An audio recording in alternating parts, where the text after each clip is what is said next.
Hello and welcome back teman-teman netizen atau warganet yang merupakan viewers, subscribers, and also supporters of channel YouTube Bola Bung Binder. Di konten terbaru dari channel YouTube Triple B hari ini teman-teman, saya ingin membahas tentang Manchester United. Apa yang perlu dibahas tentang Manchester United? Yaitu jadwal sulit dari Manchester United. Kita tahu bahwa segera Liga Inggris akan kembali bergulir. Ada juga nanti pertandingan-pertandingan dari MU di Liga Champions.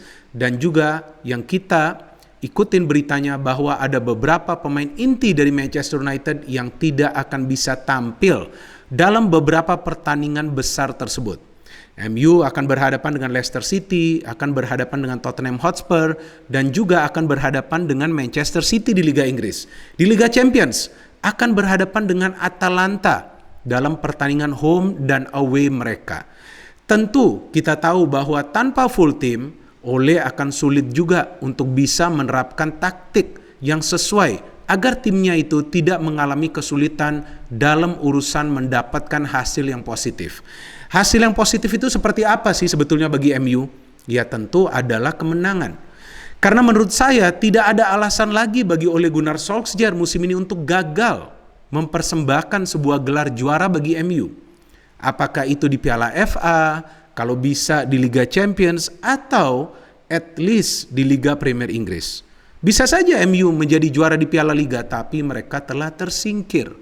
Kita tahu bahwa MU musim ini di semua kompetisi telah mengalami 3 kali kekalahan. Di Piala Liga kalah, di Liga Champions juga sudah 1 kali kalah, di Liga Premier Inggris juga sudah 1 kali kalah. Tentu posisi dari Ole Gunnar Solskjaer menjadi lebih sulit lagi. Karena MU sudah punya pemain-pemain bagus teman-teman. Pemain-pemain yang syarat berpengalaman. Seperti ada Varane, ada juga Cristiano Ronaldo yang sudah kembali bergabung. Ada juga Jadon Sancho, salah satu pemain muda yang juga sudah punya pengalaman bermain di Borussia Dortmund, di Bundesliga. Artinya memang pemain-pemain yang sebetulnya sudah punya jam terbang tinggi. Tapi sayangnya bahwa MU masih belum bisa bermain secara konsisten. Walaupun saya tidak paham apa sih gaya permainan dari MU musim ini. Karena yang saya perhatikan dan yang sering saya jelaskan di beberapa konten dari Manchester United, bahwa dari segi kerjasama para pemain MU itu belum menyatu. Memang secara individu ada pemain seperti Pogba, Bruno Fernandes, Cristiano Ronaldo, Edinson Cavani, Jadon Sancho, ada juga Matic, ada juga McTominay, ada juga Luke Shaw, ada juga Aaron Wan-Bissaka, ada juga Varane. Ya kan, ini pemain-pemain yang secara individu sudah tidak perlu diragukan lagi kualitasnya.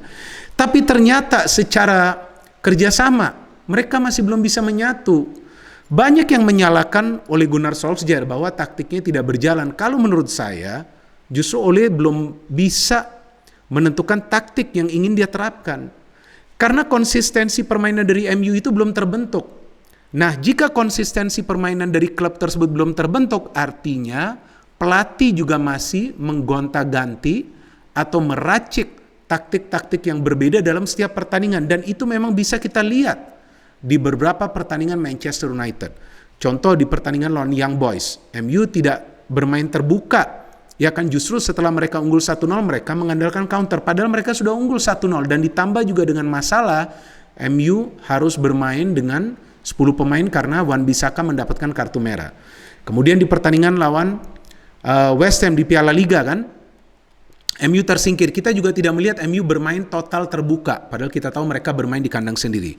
Lawan Aston Villa, MU bermain terbuka. Tapi justru terlalu terbuka. Tidak juga memperhatikan lini pertahanan mereka yang memang kehilangan Harry Maguire di pertandingan tersebut. Betul kan? Maguire keluar di menit ke-60-an jika saya tidak salah karena cedera, diganti Lindelof. Ternyata yang menjadi persoalan MU itu adalah di lini pertahanan. Banyak peluang dari Aston Villa. Ada juga peluang dari MU sih. Ada juga kan tendangan penalti yang miss dari Bruno. Tapi intinya bukan soal tendangan penalti yang miss. Seharusnya bermain di kandang sendiri itu MU bisa meraih kemenangan. Contoh yang dilakukan juga oleh Chelsea pada saat mereka berhadapan dengan Aston Villa. Villa bermain bagus lawan Chelsea, tapi finishing Chelsea lebih baik di depan mulut gawang Aston Villa sehingga mereka bisa menang telak di pertandingan tersebut dengan skor 3-0 jika saya tidak salah. Saya pernah membuat konten juga tentang jadwal berat dari Chelsea.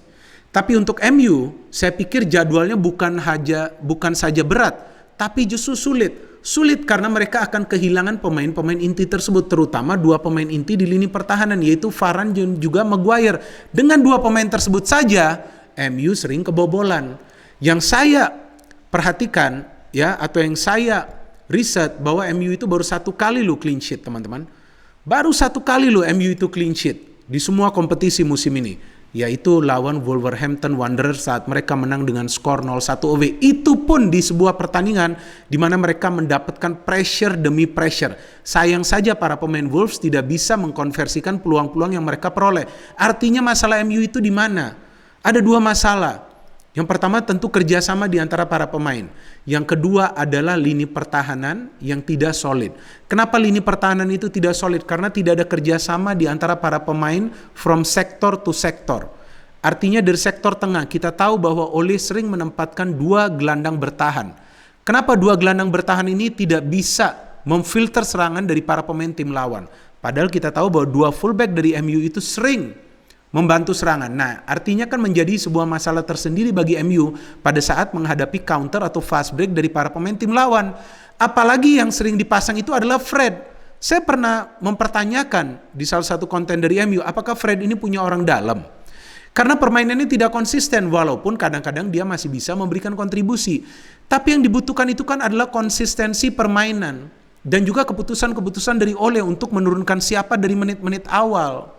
Seperti yang dia tunjukkan di pertandingan lawan Everton, dia tidak memasang Cristiano Ronaldo dari awal. Saya juga tidak paham kenapa. Padahal itu adalah pertandingan lawan salah satu tim yang performance-nya lagi bagus di awal musim ini. Jadi saya pikir bagi Ole juga sangat penting. Dia perlu menurunkan pemain-pemain terbaiknya dari awal. Mau tidak mau di awal musim ini. Bukan saja agar MU bisa terus meraih hasil-hasil positif, tapi juga agar posisinya tetap safe sebagai pelatih dari Manchester United. Memang nih teman-teman, di klasemen sementara, MU saat ini berada di peringkat nomor 4, oke? Dan poin mereka ini memang sama dengan Manchester City, betul sama. Ya, memang dari segi kemasukan gol, MU lebih banyak kemasukan gol. Memang City punya defense yang solid. City dan MU sama-sama baru kalah satu kali. City kita tahu lawan Tottenham, kemudian MU kalah lawan Aston Villa.